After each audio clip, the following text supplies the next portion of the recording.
Welcome all. इस video में हम देखेंगे हमारा नेक्स्ट पॉइंट जो है हमारा मैक्रो असेंबलर। ठीक है, मैक्रो असेंबलर यहाँ पे देखिए, अब macro assembler carries out macro expansion and translation of the resulting program at the same time. यहाँ पे देखिए मैक्रो असेंबलर दो काम करता है। एक तो आपका मैक्रो एक्सपांड करता है, मतलब उसका एक्सपांशन करता है, और एट द सेम टाइम क्या करता है, translation of the resulting program. मतलब आपका जो ऑब्जेक्ट प्रोग्राम है वो क्रिएट करने का काम भी कौन करता है, आपका मैक्रो असेंबलर करता है। ठीक है, इसके पहले हमने मैक्रो प्रोसेसर की कंसेप्ट देखी है डायग्रामेटिकली भी।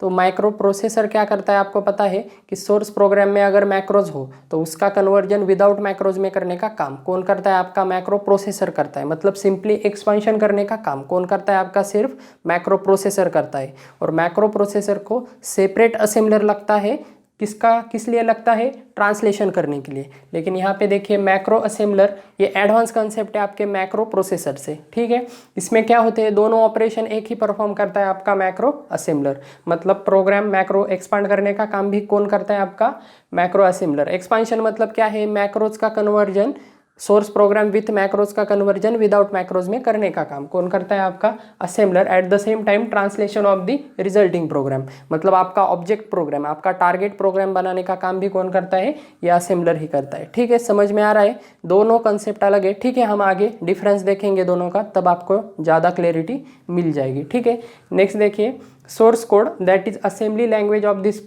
Code consist of macros. ठीक है, अब आपके सोर्स प्रोग्राम में क्या हो सकते हैं, मैक्रोज हो सकते हैं। ठीक है, इस वजह से ही हम क्या कर रहे हैं, मैक्रो असेंबलर यूज कर रहे हैं उसका कन्वर्जन करने के लिए। ठीक है, सिंपल है। और आपका सोर्स प्रोग्राम क्या हो सकता है, असेंबली लैंग्वेज हो सकता है। मतलब आपका सोर्स प्रोग्राम मतलब क्या है, यहाँ पे असेंबली लैंग्वेज कोड है। ठीक है, क्योंकि असेंबली लैंग्वेज में ही हम क्या करते हैं, मैक्रोज यूज करते हैं, आपको पता है। ठीक है, दूसरे लैंग्वेज में भी करते हैं, लेकिन हम सिंपली यहाँ पे क्या देख रहे हैं, असेंबली लैंग्वेज के लिए देख रहे हैं।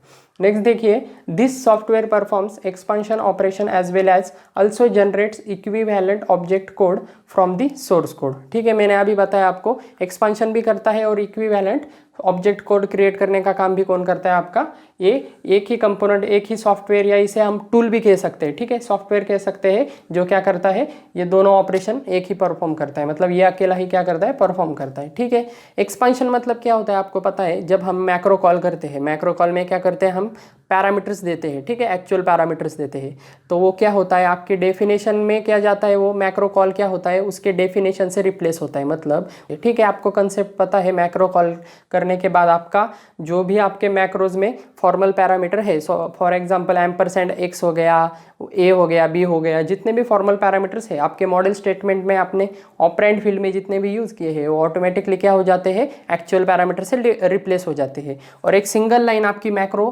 कॉल की, वो क्या हो जाती है, आपके मॉडल स्टेटमेंट से क्या हो जाती है, रिप्लेस हो जाती है। ठीक है, और आपको पता है मैक्रो क्यों यूज करते हैं हम, मैक्रो अगर आपको रिपीटेडली टास्क करने हैं, मतलब रिपीटेडली आपको कोई कोड परफॉर्म करना है, एग्जीक्यूट करना है, तो उसलिए क्या करते हैं, हम मैक्रो कॉल यूज करते हैं। ठीक है, मैक्रो के फॉर्मल पैरामीटर्स में, मैक्रोज के एक्चुअल पैरामीटर्स में हम डिफरेंट वैल्यू दे सकते हैं, और आपका जो सेम प्रोग्राम है, मतलब सेम आपका जो मैक्रो की डेफिनेशन है, उसे हम क्या कर सकते हैं, कॉल कर सकते हैं। ठीक है, इसके पहले हमने बहुत सारे एग्जांपल देखे हैं, आपको समझ में आ गया होगा। ठीक है, नेक्स्ट देखिए, this is an assembler that allows macro in assembly level language. ठीक है, इनडायरेक्टली हम ऐसा भी कह सकते हैं कि ये एक ऐसा असेंबलर है जो क्या करता है, मैक्रोज को अलाउ करता है असेंबली लेवल लैंग्वेज में, क्योंकि इसके नाम में ही इसका मीनिंग है मैक्रो असेंबलर, जो क्या करता है, उसका कन्वर्जन करता है।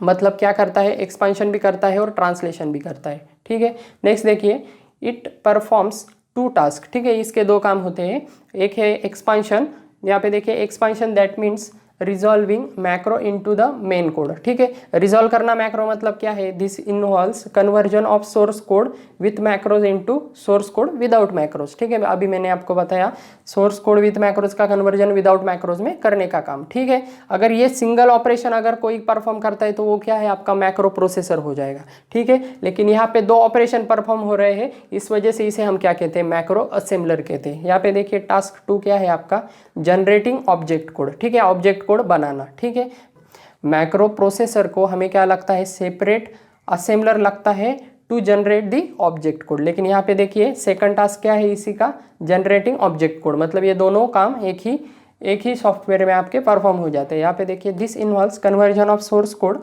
Without macros into an object code. ठीक है, आपका जो भी कन्वर्जन हुआ है, मतलब जो भी इंटरमीडिएट कोड आपका क्रिएट होगा विदाउट मैक्रोज का, सोर्स कोड का, तो उसका कन्वर्जन ऑब्जेक्ट कोड में करने का काम ये भी कौन करता है? आपका मैक्रो असेंबलर करता है।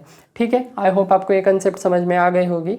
हम डिफरेंस देखेंगे मैक्रो प्रोसेसर का और असेंबलर का, उसमें आपको क्लियरिटी मिल जाएगी। ठीक है, ओके नेक्स्ट पॉइंट है हमारा comparison of macro assembler with macro processor. यहाँ पे देखिए, यहाँ पे मैंने मैक्रो असेंबलर का कॉलम लिखा है और यहाँ पे मैक्रो प्रोसेसर लिखा है। ठीक है, स्टार्ट करते हैं। फर्स्ट है हमारा it performs expansion as well as generate object code. ठीक है, मैंने आपको बताया इसके पहले। ठीक है, इसके पहले मैंने आपको बताया, एक तो ये एक्सपांशन करता है। एक्सपांशन मतलब क्या है? सोर्स कोड विथ मैक्रोज का conversion, source code without macros में करता है। और दूसरा देखिए जनरेट ऑब्जेक्ट कोड, मतलब आपका टारगेट कोड क्या करता है? जनरेट करता है। नेक्स्ट देखिए macro processor it only performs expansion. ठीक है, यहाँ पे क्या होता है? सिर्फ एक्सपांशन होता है। ठीक है, आपका टारगेट कोड यानी आपका ऑब्जेक्ट कोड जनरेट नहीं होता। मैक्रो प्रोसेसर को सेपरेट असेंबलर लगता है आपका ऑब्जेक्ट कोड क्रिएट करने के लिए। ठीक है, एक ही प्रोसेस यहाँ पे परफॉर्म होती है एक्सपांशन की। ठीक है, एक्सपांशन मतलब आपके मैक्रो कॉल से क्या हो जाते हैं? सिंपली आपके मॉडल स्टेटमेंट रिप्लेस हो जाते हैं, आपके फॉर्मल पैरामीटर से आपके एक्चुअल पैरामीटर रिप्लेस हो जाते हैं और जो भी वैल्यू है वो ऑटोमेटिकली रिफ्लेक्ट हो जाती है। ठीक है, जितनी बार भी हम कॉल करें वो मैक्रो कॉल क्या होता है? मैक्रो कॉल आपके मॉडल स्टेटमेंट से रिप्लेस हो जाता है। ठीक है, आपको प्रैक्टिकल मालूम है। नेक्स्ट देखिए सेकंड है हमारा during analysis phase it performs expansion. ठीक है, आपको पता है कि पास 1 पास 2 होता है। इसके पहले हमने ट्रांसलेशन देखे, पास 1 पास 2। ठीक है, तो उसमें एनालिसिस फेज थी, आपकी सिंथेसिस फेज थी।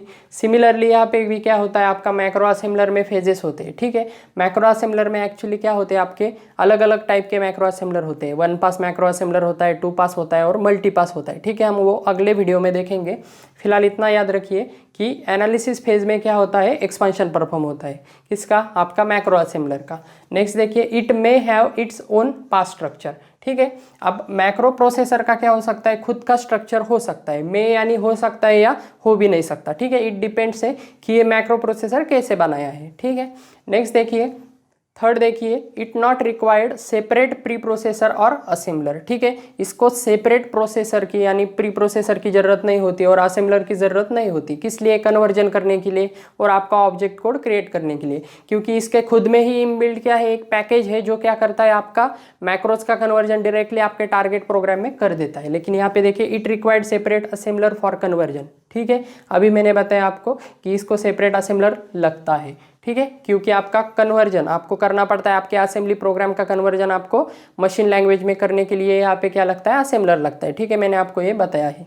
नेक्स्ट देखिए फोर्थ है आपका from user point of view it is very simple. ठीक है, अगर हम यूज़र पॉइंट ऑफ व्यू से देखें तो ये बहुत सिंपल है, क्योंकि एक ही मॉड्यूल है, एक ही पैकेज है। आप सिंपली उसे प्रोग्राम दे दीजिए, सोर्स प्रोग्राम, उसका डायरेक्टली कन्वर्जन वो कर देगा। ठीक है, आपको ज़्यादा कुछ यहाँ पे मतलब यहाँ पे क्या है? सिंपल प्रोसेस है। ठीक है, लेकिन यहाँ पे देखिए from user point of view user required to run preprocessor first the assembler to generate object code.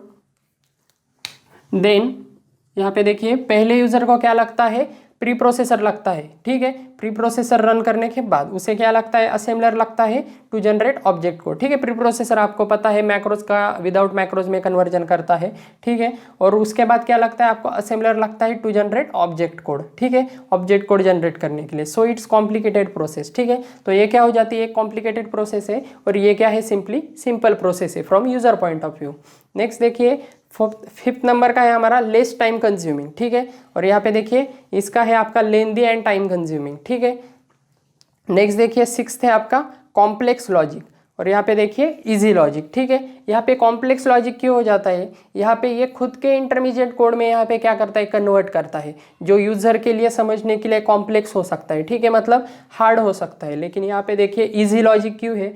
क्योंकि आप खुद से भी क्या कर सकते हैं? ये परफॉर्म कर सकते हैं इसका लॉजिक। मतलब आप एक मैक्रो कॉल करने के बाद उसके मॉडल स्टेटमेंट क्या आएंगे ये आप खुद से निकाल सकते हैं और फिर बाद में आपने अगर वो असेंबलर को दे दिया तो असेंबलर डायरेक्टली उसका ऑब्जेक्ट कोड क्रिएट कर सकता है। मतलब जो लॉजिक है, जो कोड है, वो क्या हो सकता है? सिंपल हो सकता है आपको समझने के लिए। ठीक है, यहाँ पे देखिए प्रोसेस कॉम्प्लिकेटेड है लेकिन लॉजिक क्या हो सकता है? सिंपल हो सकता है। कोड क्या हो सकता है? सिंपल हो सकता है, मतलब सिंपल ही होता है। और यहाँ पे क्या होता है? कॉम्प्लेक्स लॉजिक होता है, क्योंकि मैक्रो असेंबलर क्या करता है, इंटरमीडिएट कोड जो जनरेट करता है वो खुद के एक कोड जनरेट करता है और उसका फिर से कन्वर्जन करता है। तो वो जो इसका इंटरमीडिएट कोड होता है वो सिर्फ क्या कर सकता है, ये असेंबलर पढ़ सकता है। इनडायरेक्टली अगर कहा जाए तो वो सिर्फ ये असेंबलर पढ़ सकता है, ह्यूमन रीडेबल फॉर्म में वो नहीं होता। ठीक है, या समझने के लिए बहुत कॉम्प्लेक्स होता है। नेक्स्ट देखिए सेवंथ क्या है आपका, डेटा स्ट्रक्चर यूज्ड। कौन से डेटा स्ट्रक्चर यहाँ पे यूज हुए हैं। ठीक है, हम पहले प्रोसेसर का देखते हैं। डेटा स्ट्रक्चर यूज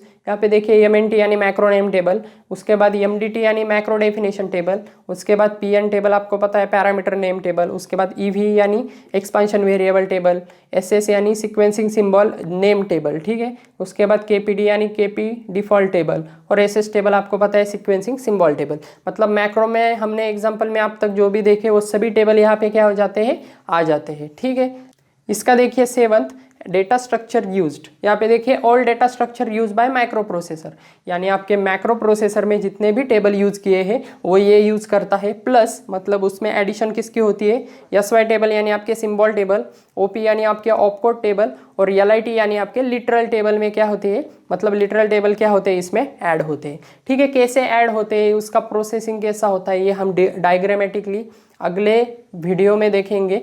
ठीक है, नेक्स्ट टाइम हम क्या करेंगे, डायग्रामेटिकली इसका रिप्रेजेंटेशन देखेंगे। फिलहाल इतना समझ लीजिए कि इसे symbol table, opcode table, literal table इनकी भी ज़रूरत होती है। नेक्स्ट देखिए 8 नंबर का, इट में गोज थ्रू 3 फेजेस। ठीक है, एक्चुअली ये एक फेज से भी जा सकता है या 3 फेज से भी जा सकता है, मतलब मैक्सिमम ये 3 फेजेस से पास हो सकता है। ठीक है, मतलब हम 1 पास असेंबलर, 2 पास असेंबलर और 3 पास असेंबलर देखेंगे, उसमें आपको समझ में आ जाएगा। ठीक है, यहाँ पे आप ऐसा भी लिख सकते हैं, इट कैन में पास थ्रू 1 पास और can be maximum up to 3 pass. Okay, और यहाँ पे देखिए 3 फेजेस में क्या आ सकता है, मैक्रो डेफिनेशन आ सकता है, प्रोसेसिंग, मैक्रो डेफिनेशन प्रोसेसिंग आ सकता है, मैक्रो एक्सपांशन आ सकता है, और सिंपल असेंबलर आ सकता है। ठीक है, और अगर सिंगल पास होगा तो तीनों ऑपरेशन क्या होंगे, सिंगल फेज में ही कंप्लीट हो जाएंगे। ठीक है, और यहाँ पे ये तीनों ऑपरेशन क्या होंगे, डिवाइड होंगे एक एक फेज में। ठीक है, समझ में आ रहा है। और यहाँ पे देखिए इट गोज थ्रू 2 पासेस। ठीक है, मैक्रो प्रोसेसर 2 फेज से क्या होता है, पास होता है।